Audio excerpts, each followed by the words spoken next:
शिवसंग्राम संघटनेचे अध्यक्ष विनायक मेटे यांचं अपघाती निधन झालंय। मुंबई पुणे एक्सप्रेसवेवर त्यांच्या कारला अपघात झाला होता।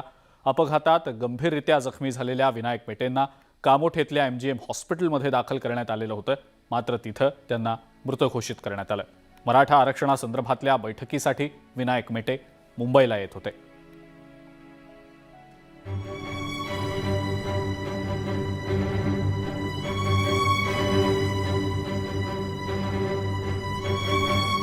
पहाटे 5च्या सुमारास विनायक मेटेंच्या कारला अपघात झाला। बीडवरून निघालेल्या विनायक मेटे यांची कार ट्रेलरला धडकली। हा अपघात एवढा भीषण होता की विनायक मेटे यांचा घटनास्थळीच मृत्यू झाला। मेटे यांना हॉस्पिटलमध्ये नेण्यासाठी त्यांच्या ड्रायव्हरनं अनेक प्रयत्न केले। अखेर एका ॲम्ब्युलन्समधनं मेटे यांना पनवेलमधल्या MGM रुग्णालयात नेण्यात आलं, मात्र तोपर्यंत उशीर झालेला होता। तर मेटेंच्या बॉडीगार्डला कारचा दरवाजा कापून बाहेर काढण्यात आलं। मराठा आरक्षणासंदर्भातल्या बैठकीसाठी विनायक मेटे मुंबईला येत होते। जाताना एवढंच सांगितलं होतं की उद्या मराठा आरक्षणची मीटिंग आहे आणि मला त्या मीटिंगला जावंच लागेल।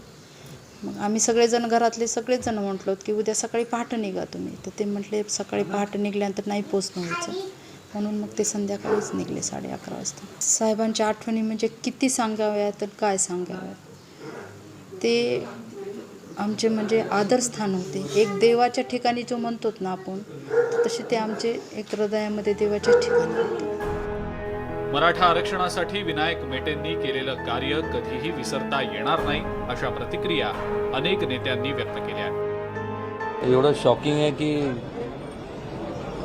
खरं सुद्धा वाटत नाही, कारण की 3-4 दिवसापूर्वीच त्यांचं माझं बोलणं झालं होतं।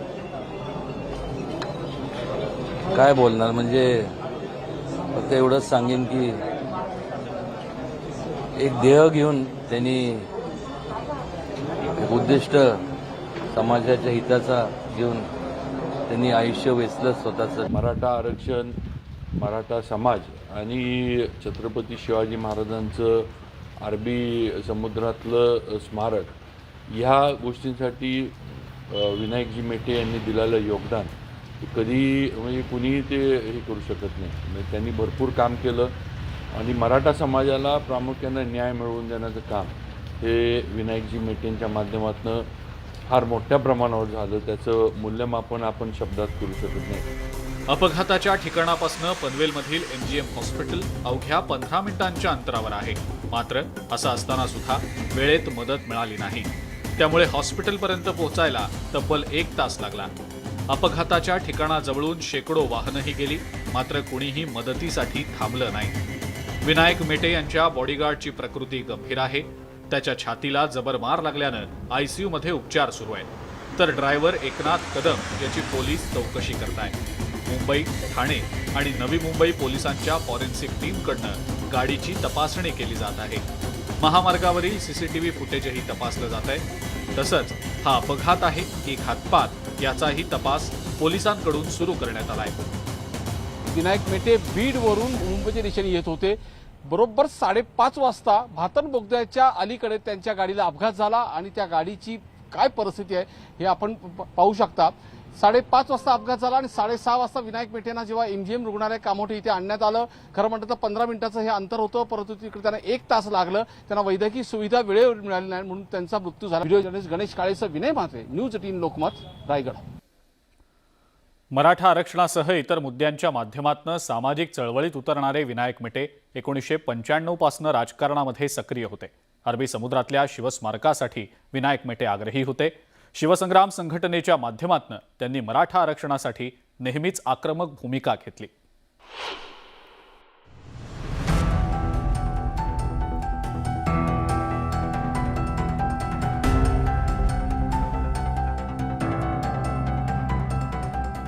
मराठा आरक्षणासाठी विनायक मेटेंनी महाराष्ट्र पिंजून काढला होता।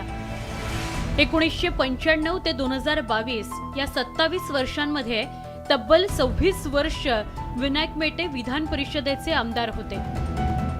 आमदार असताना त्यांनी विधान परिषदेत सातत्यानं मराठा आरक्षणाचा मुद्दा लावून धरला। सत्ताधारी मराठा समाजातील सर्वसामान्यांचे प्रश्न निराळे आहेत, तो समाज अडचणीत आहे अशी मांडणी मेटेंनी सातत्याने केली. मराठा समाजाचे प्रश्न सोडवायचे असतील तर त्याला आरक्षण हेच उत्तर आहे अशी ठाम भूमिका मेटेंनी घेतली होती. आरक्षणाच्या सामाजिक उतरंडीपेक्षा मराठा समाजातील प्रश्न आर्थिक स्वरूपाचे आहेत याकडे त्यांनी सातत्यानं लक्ष वेधलं. शेती करणाऱ्या मराठा समाजाचे प्रश्न मेटेंनी ऐरणीवर आणले. दुष्काळी भागातील माणसांचे प्रश्न सोडवताना सामूहिक विवाहांना चालना देणारा नेता अशीही त्यांची ओळख होती. त्यांनी स्वतःचा विवाह देखील सामूहिक विवाह सोहळ्यात केला होता. 1995च्या विधानसभा निवडणुकीत गोपीनाथ मुंडे आणि प्रमोद महाजन यांच्याबरोबर मेटेंच्या भेटीगाठी वाढत गेल्या. गोपीनाथ मुंडे यांनी विनायक मेटे यांना बळ दिलं. 1995च्या निवडणुकीत मराठा महासंघाचा तत्कालीन युतीला पाठिंबा होता. सरकार आल्यानंतर विधान परिषदेवर विनायक मेटे यांना धाडण्यात आलं. त्यानंतर त्यांचं युतीशी बिनसलं आणि त्यांचा महाराष्ट्र लोकविकास पार्टी हा पक्ष राष्ट्रवादी काँग्रेसमध्ये विलीन झाला. राष्ट्रवादी काँग्रेसनेही त्यांना 2 वेळा विधान परिषदेवर संधी दिली. 2014 साली शिवसंग्राम पक्ष सरकारमध्ये सहभागी झाला. भाजपला पाठिंबा दिलेल्या मेटेंना पुन्हा एकदा विधान परिषदेवर पाठवण्यात आलं. तसंच पक्षांतर केल्यामुळे त्यांची आमदारकीची अर्धी टर्म सुद्धा भाजपनं त्यांना दिली. त्यानंतर पुन्हा एकदा विधान परिषदेवर जाण्याची संधी भाजपनं विनायक मेटे यांना दिली. अरबी समुद्रातील शिवस्मारकाकरता विनायक मेटे आग्रही होते. त्यामुळे 2015 मध्ये शिवस्मारक समितीचं अध्यक्षपद त्यांच्याकडे देण्यात आलं. तत्कालीन मुख्यमंत्री देवेंद्र फडणवीस यांनी अरबी समुद्रातील शिवस्मारकासाठी ही समिती स्थापन केली होती. एकंदरीतच मराठा आरक्षणाकरता विनायक मेटेंनी सातत्यानं केलेला पाठपुरावा नेहमीच स्मरणात राहील. Bureau report, news 18 Lokmat. Vinayak मेटेंच्या निधनामुळे मराठा आरक्षणासाठी लढणारा लढवय्या हरपलाय. मराठा आरक्षण आणि अरबी समुद्रातलं शिवस्मारक हा विनायक मेटे यांचा ध्यास होता. त्यांच्या निधनामुळे मोठी हानी झाल्याची प्रतिक्रिया आता व्यक्त होतीये.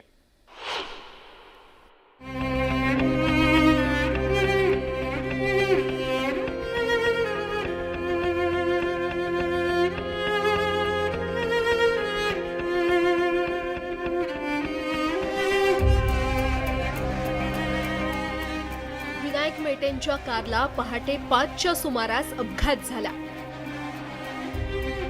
मराठा आरक्षणाविषयी मुंबईमध्ये रविवारी दुपारी 12 वाजता मुख्यमंत्री बैठक घेणार होते. त्या बैठकीसाठी विनायक मेटे मुंबईला येत होते. मात्र त्याआधीच त्यांच्यावर काळानं घाला घातला.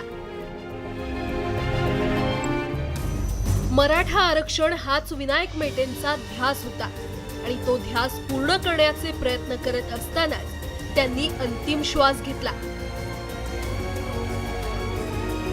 अतिशय महत्त्वाची बैठक देखील आम्ही लावली होती, परंतु दुर्दैवाने त्यांचं दुःखद निधन झालेलं आहे. आम्ही शासन त्यांच्या परिवाराच्या सोबत आहे. बहिणींनाही भेटलो, त्यांच्यावर देखील दुःखाचा डोंगर कोसळला. अगदी सकाळी 6-6:30 मला मेसेज आला की ॲक्सिडेंट झाला आहे, पण त्यावेळी त्याची गंभीरता ही पूर्णपणे काही लक्षात आलेली नव्हती, म्हणून मी माहिती घेत होतो.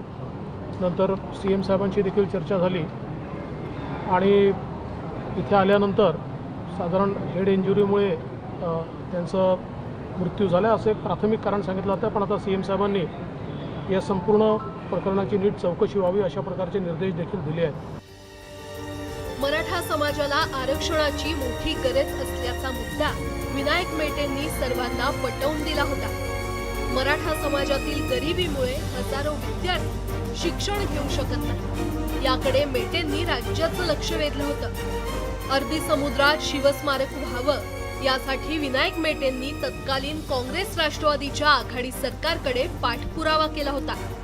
त्यानंतर तत्कालीन मुख्यमंत्री देवेंद्र फडणवीस यांच्याकडे देखील त्यांनी शिवस्मारकाचा मुद्दा मांडला होता. विनायक मेटेंच्या प्रयत्नांना यश मिळत होतं. मात्र त्याआधीच अपघातानं सर्व गोष्टी अधुऱ्या ठेवल्या.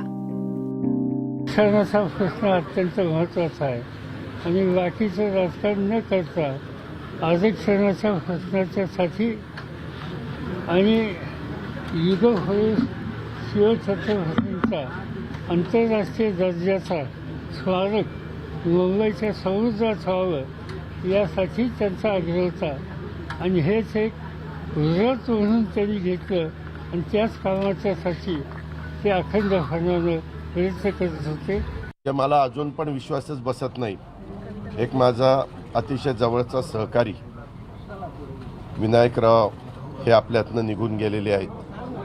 मराठवाड्याचा सुपुत्र, महाराष्ट्राच्या सामाजिक बाबतीमध्ये जाण असणारं एक व्यक्तिमत्व, सतत मराठा समाजाला न्याय मिळाला पाहिजे अशा प्रकारची भूमिका मांडणारं हे व्यक्तिमत्व आपल्या विनायकरावांना गमावून बसलेलो आहे.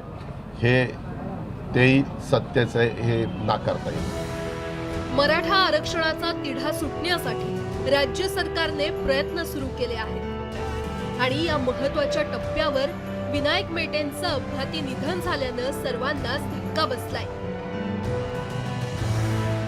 एक विषयाशी त्याने मराठा आरक्षणात या विषयाशी स्वतःला जे वाहून घेतलं होतं त्या शेवटपर्यंत आजची सुद्धा मराठा आरक्षणाचीच बैठक होती आणि त्या बैठकीसाठीच ते येत होते आणि म्हणून आजचा दिवस हा खऱ्या अर्थाने तसा या मराठा चळवळीतला हा अतिशय काळा दिवस म्हणायला लागेल. त्याचं कारण असं आहे की प्रत्येकजण आपल्या आपल्या पद्धतीने प्रयत्न करतच आहे.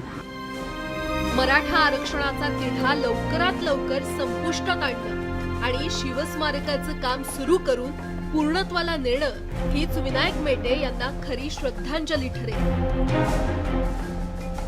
Bureau report, news 18 Lokmat. Eknath Shinde सरकारमधल्या मंत्र्यांना अखेर खातेवाटप करण्यात आलेलं आहे. या खातेवाटपामध्ये भाजपला महसूल, गृह, ग्रामविकास, उच्च आणि तंत्र शिक्षण अशी महत्त्वाची खाती मिळालेली आहेत. विशेष म्हणजे उपमुख्यमंत्री असलेले देवेंद्र फडणवीस यांच्याकडे राज्याच्या तिजोरीच्या चाव्या असणार आहेत. राज्य मंत्रिमंडळाच्या पहिल्या टप्प्यातल्या विस्तारानंतर मुख्यमंत्री आणि उपमुख्यमंत्र्यांसह 18 मंत्र्यांना खातेवाटप करण्यात आलं. खातेवाटपामध्ये भाजपचा वरचष्मा असल्याचं दिसून येत आहे. महत्त्वाची खाती भाजपकडे गेलेली आहेत आणि यातही सगळी महत्त्वाची खाती देवेंद्र फडणवीस यांनी स्वतःकडे ठेवलेली आहेत. फडणवीसांकडे वित्त आणि नियोजन, गृह खातं, गृहनिर्माण, ऊर्जा आणि राजशिष्टाचारासह 8 महत्त्वाची खाती आहेत. तर मुख्यमंत्री एकनाथ शिंदे यांनी स्वतःकडे एकूण 14 खाती ठेवलेली आहेत. यामध्ये सामान्य प्रशासन, नगरविकास, माहिती आणि तंत्रज्ञान, परिवहन यासह इतर कोणत्याही मंत्र्यांना वाटप न केलेले विभाग अशी एकूण 14 खाती शिंदे यांच्याकडे आहेत. मात्र शिंदे गटाला मिळालेली खाती तुलनेनं कमी महत्त्वाची असल्याची चर्चा आहे. मात्र यावरनं कोणतीही नाराजी नसल्याचं देवेंद्र फडणवीस यांनी स्पष्ट केलंय. समजा त्यांना वाटलं आमच्याकडचं एखादं खातं त्यांना हवंय तर आम्ही देऊ, किंवा आम्हाला वाटलं त्यांच्याकडचं एखादं खातं आम्हाला हवंय तर ते आम्ही त्यांच्याकडनं घेऊ. आमच्यात कुठल्याही खात्यांच्या संदर्भात वाद नाहीये. खातं कुठलं हे महत्वाचं नाही, ते चालवणारे योग्य व्यक्ती असले पाहिजेत. तर त्या दृष्टीने मला असं वाटतं की आता तरी साधारणपणे त्यांच्याकडची जी खाती आहेत विस्तारामध्ये त्यांच्या लोकांना ती मिळतील, आमच्याकडची खाती विस्तारामध्ये आमच्या लोकांना मिळतील. पण त्यात काही चेंज करायची गरज पडली तर आम्ही बसून करू शकतो. भाजप सरकारमध्ये महसूल मंत्री असलेल्या चंद्रकांत पाटलांना उच्च आणि तंत्र शिक्षण खातं देण्यात आलेलं आहे. तर राधाकृष्ण विखे पाटील यांना महसूल मंत्रीपदी बढती देण्यात आलेली आहे. तर गिरीश महाजनांना ग्रामविकास आणि पंचायती राज आणि वैद्यकीय शिक्षण देण्यात आलेलं आहे. तर ठाकरे सरकारमधल्या मंत्र्यांकडे आता शिंदे फडणवीस सरकारमध्ये कोणती खाती देण्यात आलेली आहेत ते आता पाहूया. ठाकरे सरकारमध्ये अब्दुल सत्तार यांच्याकडे ग्रामविकास खात्याचं राज्यमंत्रीपद होतं. कॅबिनेटमध्ये समावेश होऊन सत्तार आता कृषी मंत्री झालेले आहेत. ठाकरे सरकारमध्ये उच्च आणि तंत्र शिक्षण मंत्री असणारे उदय सामंत आता उद्योग मंत्री झालेत. गृहराज्यमंत्रीपदावरून शंभूराज देसाई यांचा कॅबिनेटमध्ये समावेश झालाय. देसाई आता राज्य उत्पादन शुल्क खात्याचे मंत्री झालेले आहेत. तर कृषी मंत्री राहिलेल्या दादा भुसेंना बंदरे आणि खनिकर्म खातं मिळालेलं आहे.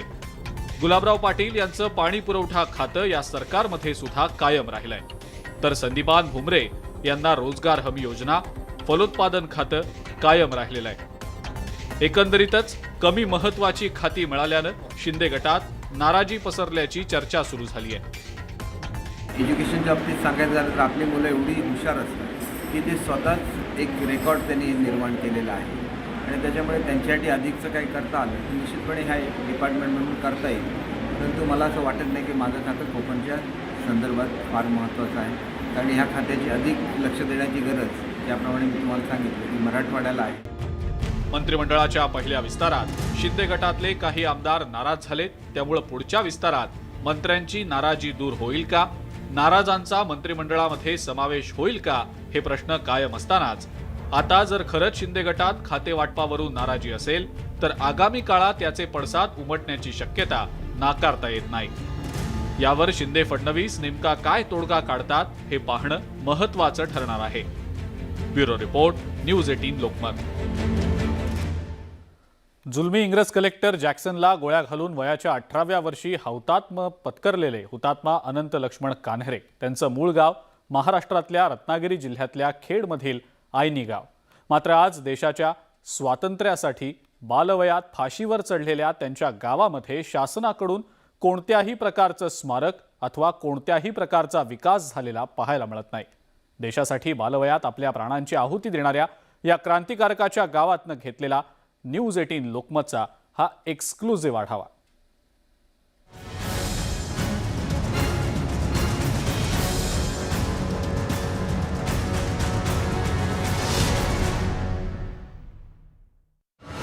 हुतात्मा अनंत कान्हेरेंच्या स्मारकाची उपेक्षा,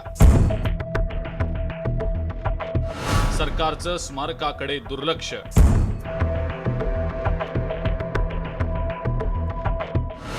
स्मारकाची पार रया गेली, नातेवाईकांनाच करावी लागतीये तजवीज, खासदारांनीही गाव दत्तक घेतलं नाही, आयनी ग्रामस्थांचे सरकारकडे डोळे.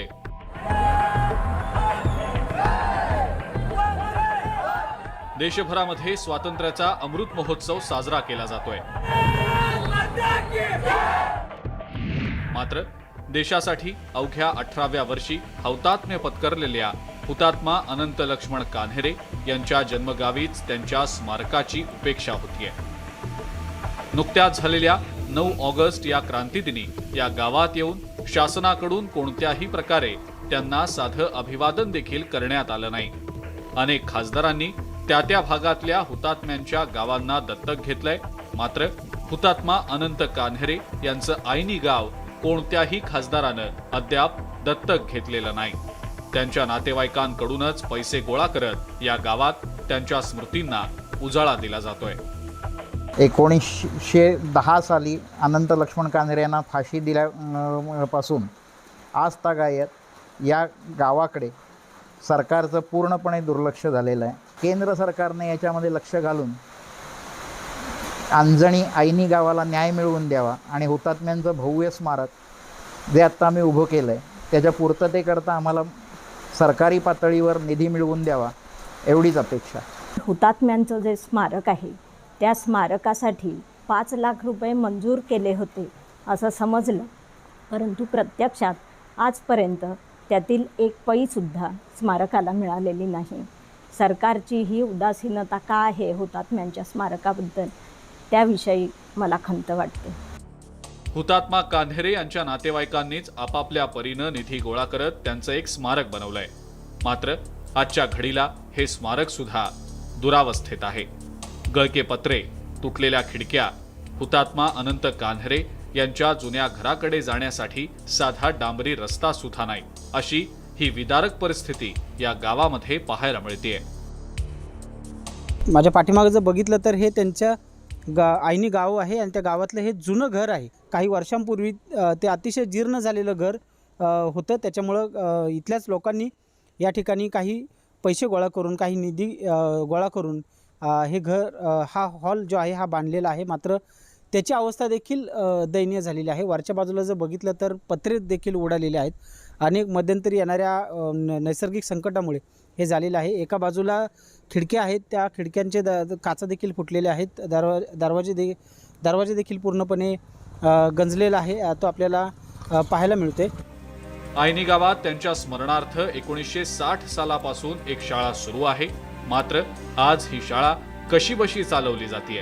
विद्यार्थ्यांना स्मारकाच्या गळक्या पडक्या सभागृहात अभ्यासाचे आणि देशभक्तीचे धडे दिले जात आहेत.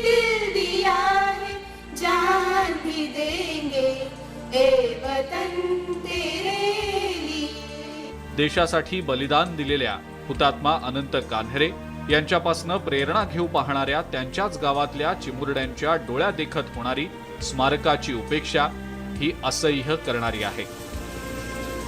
हुतात्मा अनंत कान्हेरे यांचे नातेवाईक देखील आजही आहेत आणि ते त्यांच्या स्मृतींना उजाळा देण्यासाठी स्वतःच्या खिशातले पैसे खर्च करून आजूबाजूच्या गावाकडून जिल्ह्यात इतर ठिकाणाहून निधी गोळा करून हे त्यांच्या स्मृतींना उजाळा देण्यासाठी या ठिकाणी प्रयत्न करत आहेत. एकंदरीतच बघितलं तर महाराष्ट्र शासन असेल किंवा केंद्र सरकार असेल यांच्या डोळ्यात अंजन घालणारी ही घटना आहे. ज्यांनी देशासाठी आपल्या प्राणांची आहुती दिली, आज त्यांच्या बलिदानाची आठवण येण्यासाठी, त्यांच्या स्मृतींना उजाळा मिळण्यासाठी अनंत कान्हेरे यांचं दुर्लक्षित गाव ही शासनासाठी नक्कीच लाजिरवाणी बाब आहे. देशाचे पंतप्रधान आणि नवनिर्वाचित मुख्यमंत्री आता तरी याची दखल घेणार का, याकडेच संपूर्ण आयनी गावचं लक्ष लागून राहिलेलं आहे. चंद्रकांत बनकर, न्यूज 18 लोकमत, खेड.